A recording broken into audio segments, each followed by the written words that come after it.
Good morning. నేను Jyotsna. Moinabad farm house లో drugs కేసులో ప్రభుత్వం కీలక నిర్ణయం తీసుకుంది. ఘటనపై డీసీపీ యోగేష్ గౌతమ్ ఆధ్వర్యంలో సిట్ ఏర్పాటు చేసింది. రోహిత్ రెడ్డి ఫామ్ హౌస్ లో డ్రగ్స్ వినియోగంపై సిట్ విచారించనుంది. మరోవైపు పైలట్ రోహిత్ రెడ్డికి బీఆర్ఎస్ అధిష్టానం షోకాజ్ నోటీస్ ఇచ్చింది. డ్రగ్స్ వ్యవహారంలో వివరణ ఇవ్వాలంటూ పైలట్ రోహిత్ రెడ్డికి ఇచ్చిన నోటీసులో బీఆర్ఎస్ అధిష్టానం ఆదేశించింది. పార్టీ కార్యకలాపాల్లో ఎక్కడా పాల్గొనవద్దని తెలిపింది. సరైన వివరణ ఇవ్వకుంటే పైలట్ రోహిత్ రెడ్డిపై క్రమశిక్షణా చర్యలు తీసుకోనున్నట్లు తెలిపింది. మాదక ద్రవ్యాల వినియోగానికి బీఆర్ఎస్ వ్యతిరేకమని స్పష్టం చేసింది.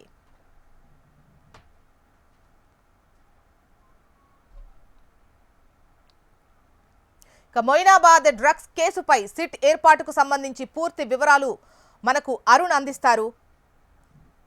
అరుణ్.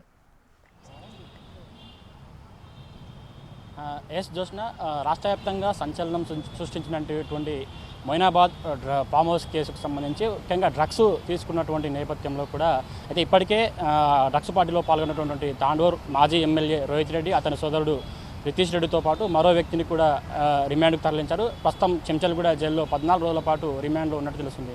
మిగతా 8 మందిని స్టేషన్ బెయిల్ ఇచ్చి వారిని పంపించినట్లు తెలిసిన నేపథ్యంలో కూడా ముఖ్యంగా ఈ కేసును పూర్తి వివరాలు సేకరించేందుకు కూడా డీసీపీ యోగేష్ గౌతమ్ ఆధ్వర్యంలో కూడా సిట్ ఏర్పాటు చేయడం జరిగింది. ఈ సిట్ అధికారులు ఆ ముగ్గురిని కూడా తమ అదుపులోకి తీసుకొని విచారించేందుకు కూడా కొద్దిసేపట్లోనే కస్టడీ పిటిషన్ దాఖలు చేసే అవకాశం అయితే కనిపిస్తుంది. ముఖ్యంగా ఈ కేసుకు సంబంధించి పూర్తి వివరాలు రాబట్టేందుకు అసలు డ్రగ్స్ సరఫరాకు సంబంధించి డ్రగ్స్ ఎక్కడి నుంచి సరఫరా అయ్యింది, ముఖ్యంగా ఈ పార్టీ చేసుకోవడానికి గల కారణాలు ఏమిటి, అసలు దీని వెనుక ఎవరున్నారనే కోణంలో కూడా పూర్తిగా విచారించేందుకు అయితే ఈ సిట్ అధికారులు అయితే సిద్ధమయ్యారు. ఈ నేపథ్యంలోనే రాష్ట్ర ప్రభుత్వం కూడా సిట్ ఏర్పాటు చేసింది. ముఖ్యంగా ఈ కేసుకు సంబంధించి అయితే పోలీసులు తనిఖీలకు వెళ్తున్న సమయంలో గన్ ఫైర్ కావడం జరిగింది.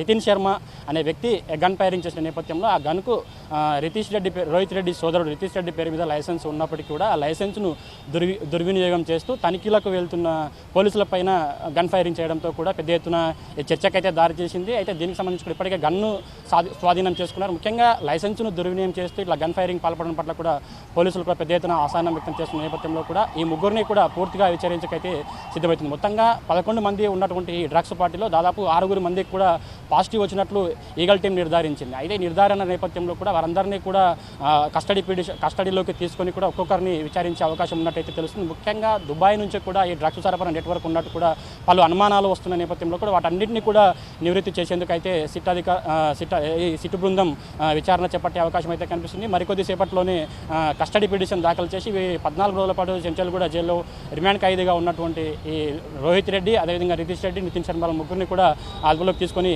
విచారించే అవకాశం అయితే కనిపిస్తుంది. ఈ విచారణలో మాత్రం కీలక అంశాలు అయితే వెల్లడించే అవకాశం అయితే కనిపిస్తుంది. ముఖ్యంగా ఈ దుబాయ్ నెట్వర్క్ గురించి, అదేవిధంగా ఈ గన్ ఫైరింగ్ చేయవలసిన కారణాల గురించి, ముఖ్యంగా ఈ డ్రగ్స్ సరఫరా గురించి, ఇతర రాష్ట్రాలతో ఉన్నటువంటి లింకులకు సంబంధించి, అదేవిధంగా ముఖ్యంగా రోహిత్ రెడ్డి పిఏ యొక్క మొబైల్ 7 కాల్ డేటా ఆధారంగా కూడా పనులు విచారణ చేసే అవకాశం ఉంది. ఈ డ్రగ్స్ సరఫరాకు సంబంధించి ఇతర రాష్ట్రాలతో పాటు అంతర్జాతీయ నెట్వర్క్ ఉన్నట్టు కూడా అనుమానిస్తున్న నేపథ్యంలో కూడా ఈ కేసు మాత్రం కీలక మలుపు తిరిగే అవకాశం అయితే కనిపిస్తుంది. మరికొద్దిసేపట్లోనే కస్టడీ పిటిషన్ దాఖలు చేసి వీరిని అదుపులోకి తీసుకునే అవకాశం అయితే కనిపిస్తుంది. జ్యోత్స్న. Okay, right Arun.